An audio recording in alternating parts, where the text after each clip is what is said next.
Most people think they want freedom. They don't. They want certainty wearing freedom's clothing. Watch what someone actually does, not what they say. Ask almost anyone if they want to be free.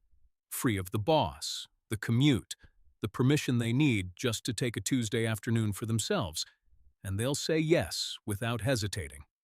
Then watch the same person turn down the thing that would get them there.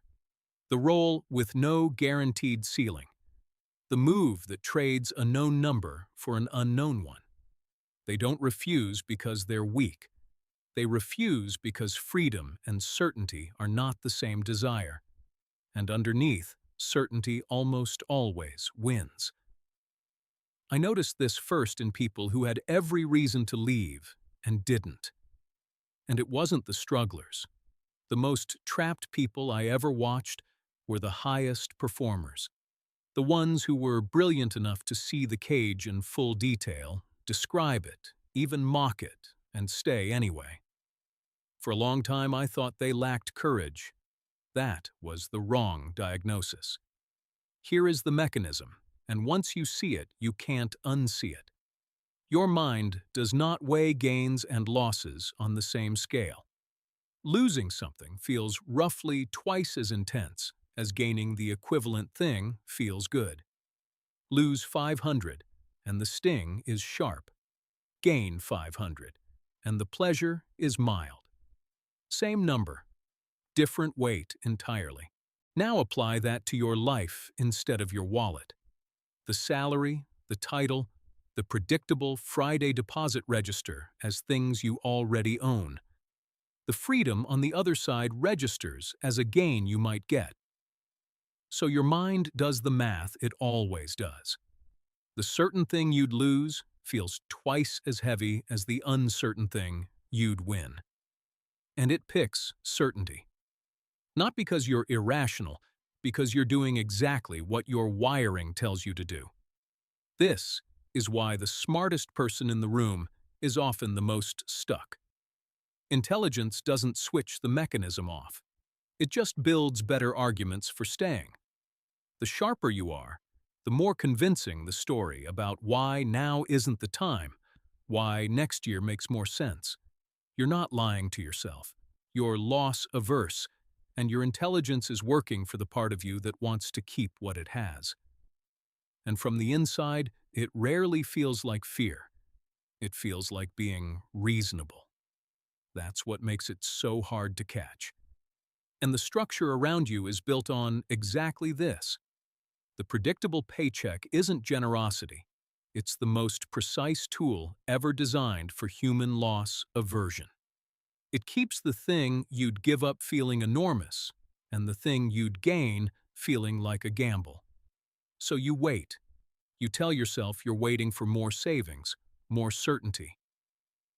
But certainty is the one thing the situation is engineered never to fully give you. You're waiting for a feeling the structure profits from withholding. That's the trap. Here is the way out. And it's not the one people expect. The way out is not courage. The people who get free are not braver than the ones who stay. I've watched both up close, and the difference isn't nerve, it's timing.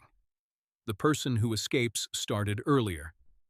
I'll be honest about my own version of this because it's the whole point. I knew long before I moved. I could see the trajectory clearly, and I still delayed, for longer than I'd like to admit. What finally moved me wasn't clarity. It was a personal crisis, the kind that doesn't ask your permission and doesn't wait for a convenient year.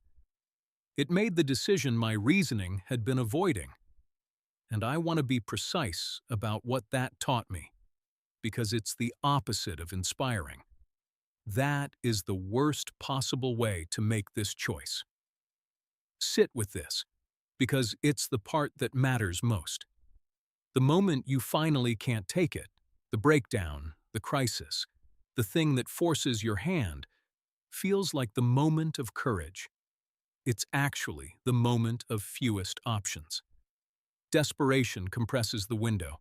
It strips your leverage and forces you to choose under pressure, which is exactly when loss aversion runs hottest. You don't decide freely when you're drowning.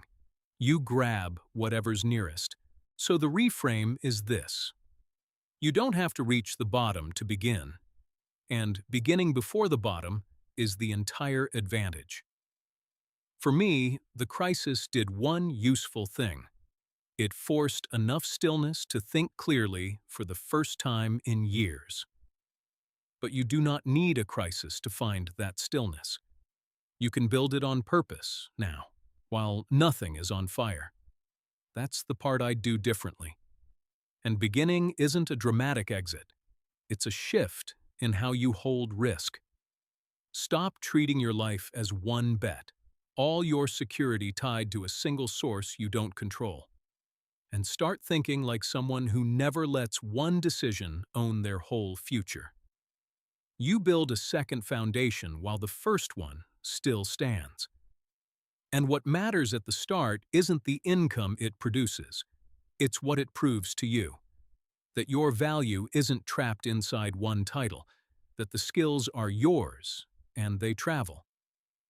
That single piece of evidence does more to loosen loss aversion's grip than any amount of savings. I started mine quietly before I left, while I still had the certainty to build it calmly rather than frantically. That's not a side hustle checklist. It's a way of relating to money and risk. Because the real loss, the one loss aversion never shows you, isn't the salary you might walk away from. It's the options that quietly disappear every year you wait for a certainty that was never coming. Staying isn't the safe choice. It's just the choice where the cost is hidden. Most people who stay stuck aren't lacking courage. They're lacking clarity about what the alternative actually looks like. So here's the honest version of what I said at the start. You don't only want certainty, you want freedom too. Both are real. The difference is that your wiring already defends the certainty for you automatically, every single day.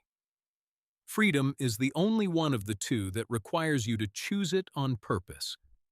So the question isn't whether you want it, it's whether you'll start building toward it now, while you still have something to build with, or wait until something forces your hand, and the only thing certain is that you're choosing from the bottom. You don't need to feel ready. You need to start before the cost of waiting chooses for you.